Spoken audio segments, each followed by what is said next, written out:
السلام علیکم دوستو، میں ہوں الطاف اور آپ لوگ دیکھ رہے ہیں مسٹری ود الطاف۔ دوستو، آپ اس وقت یوٹیوب کی بہت سی ویڈیوز دیکھتے ہوں گے، فیس بک اور واٹس ایپ پر بھی آپ کو بہت سی پوسٹ دیکھنے کو ملتی ہوں گی جن میں یہ کہا جا رہا ہے کہ 2023 میں ترکی کی طرف سے کچھ ایسا ہونے والا ہے جو دنیا کی تاریخ کو بدل کر رکھ دے گا۔ ان پوسٹ اور میسیجز میں یہ دعویٰ کیا جا رہا ہے کہ 2023 میں ترکی کی طرف سے کچھ بڑا ہونے والا ہے۔ آخر کیا وجہ ہے کہ 2023 کے سال کا اتنا چرچا ہے؟ 2023 میں ترکی کیا کرنے والا ہے؟ اور 2023 سے سبھی بڑے اسلامک دشمن دیش جو اسلام سے دشمنی رکھتے ہیں اور مسلمانوں پر ظلم کرتے ہیں، وہ 2023 سے کیوں ڈر رہے ہیں؟ اور آخر کیا وجہ ہے کہ ترکی کے پریزیڈنٹ رجب طیب اردوغان اکثر اپنی اسپیچ میں کہتے رہتے ہیں کہ 2023 کے بعد ترکی پہلے جیسا کمزور اور بیمار ترکی نہیں رہے گا؟ دوستو، آخر ایسا کیا بدلاؤ آئے گا؟ کیا ہوگا 2023 کے آنے سے؟ اور 2023 میں ترکی پہلے جیسا ترکی کیوں نہیں رہے گا؟ آخر کیا وجہ ہے کہ لوگ یہ دعویٰ کر رہے ہیں کہ آنے والے 3-4 سالوں میں دنیا میں بہت کچھ بدل جائے گا؟ ان سبھی باتوں اور سوالوں پر ہم آج کی اس ویڈیو میں بات کریں گے۔ ویڈیو شروع کرنے سے پہلے میری آپ سے گزارش ہے کہ ویڈیو کو اینڈ تک ضرور دیکھیں، اور اگر آپ ہمارے چینل مسٹری ود الطاف پر نئے ہیں تو چینل کو ضرور سبسکرائب کریں اور ساتھ ہی بیل آئیکن کو بھی دبا دیں، جس سے کہ آپ کو ہمارے نئے آنے والے ویڈیوز کے نوٹیفیکیشن بھی وقت پر ملتے رہیں۔ 2023 کو سمجھنے کے لیے ہمیں سب سے پہلے 1923 یعنی 100 سال پیچھے جانا پڑے گا۔ دوستو، یہ قصہ شروع ہوتا ہے 1914 سے، جب فرسٹ ورلڈ وار یعنی پرتھم وشو یدھ شروع ہوا تھا۔ جب فرسٹ ورلڈ وار کی خطرناک لڑائی کے بعد اس لڑائی کا خاتمہ ہوا، تب تک کروڑوں لوگوں کی جان جا چکی تھی۔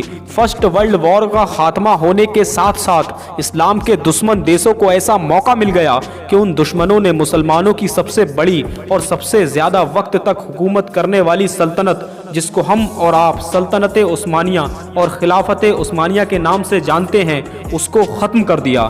دوستو، اتنی بڑی سلطنت کو ختم کرنا کوئی آسان کام نہیں تھا۔ اس کے لیے اسلامی سلطنت کے دشمنوں نے بہت پہلے سے سلطنت عثمانیہ کے خلاف سازشیں کرنا شروع کر دی تھیں۔ خلافت عثمانیہ کے اندر کچھ غدار اور جاسوسوں کو ان اسلام کے دشمن ملکوں نے بیٹھا رکھا تھا۔ ارطغرل غازی سیریل دیکھنے والے میرے دوست اچھی طرح یہ بات سمجھ چکے ہوں گے کہ پہلے کے دور کا کیا ماحول تھا۔ جب پہلے اسلام کی سلطنتیں تھیں تو ان کو ختم کرنے کے لیے، ان کو کمزور کرنے کے لیے اسلام کے جتنے بھی دشمن تھے ان میں اتنی ہمت اور طاقت نہیں تھی کہ وہ مسلم سلطنتوں سے کھل کر سامنے آ کر جنگ کر سکیں۔ اس لیے وہ دشمن مسلم سلطنتوں میں موجود غداروں اور جاسوسوں کے خرید کر یا اپنے آپ کے خود کے جاسوسوں کو سلطنت میں بھیج کر اس سلطنت کو کمزور کر دیا کرتے تھے۔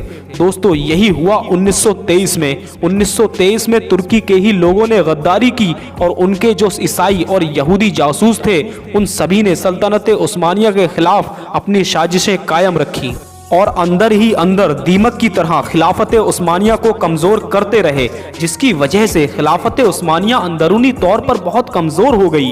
اور اس کا نتیجہ یہ ہوا کہ ان غداروں اور اسلام کے دشمنوں کو 1923 میں وہ موقع مل گیا جس کا ان غداروں اور دشمنوں کو کئی سالوں سے انتظار تھا۔ ان لوگوں نے ترکی کے کمزور ہونے پر اس کے سامنے یہ شرط رکھی کہ اگر ترکی اپنی سلامتی چاہتا ہے تو ہماری شرطوں کو ماننے کے لیے تیار ہو جائے۔ ترکی کے پاس بے حد کمزور ہونے کے بعد ان دشمنوں کی بات ماننے کے علاوہ اور کوئی راستہ نہیں تھا۔ ان سبھی کے نتیجے میں اسلام کے دشمنوں نے وہ شرطیں رکھی جنہوں نے ترکی کو اور بہت زیادہ کمزور کر دیا اور آنے والے سینکڑوں سالوں تک کے لیے ترکی کو برباد کر دیا۔ اگر میں آپ کو صاف لفظوں میں بتاؤں تو اسلام کے سبھی دشمن دیشوں نے ترکی کو ان سبھی شرطوں کے ذریعے سے پورے 100 سال تک کے لیے ایک ایسے کونے میں پھینک دیا جس سے ترکی تباہ ہو گیا۔ جو ترکی پہلے اتنا طاقتور ہوا کرتا تھا کہ بڑے سے بڑے دشمن دیش اس کی طرف نظر اٹھا کر بھی نہیں دیکھا کرتے تھے، اب ایسا ملک بن چکا تھا جو کچھ بھی نہیں کر سکتا تھا۔ ایک لاچار ملک بن کر رہ گیا تھا ترکی۔ ان دشمن دیشوں نے جو شرطیں رکھی تھیں ترکی کے سامنے، ان میں سے کچھ شرطوں کے بارے میں ہم آپ کو بتائیں گے۔ دوستو، ان شرطوں میں سب سے پہلی شرط یہ تھی کہ خلافت عثمانیہ یعنی سلطنت عثمانیہ کو ختم کر کے ترکی کو ایک سیکولر دیش بنا دیا جائے۔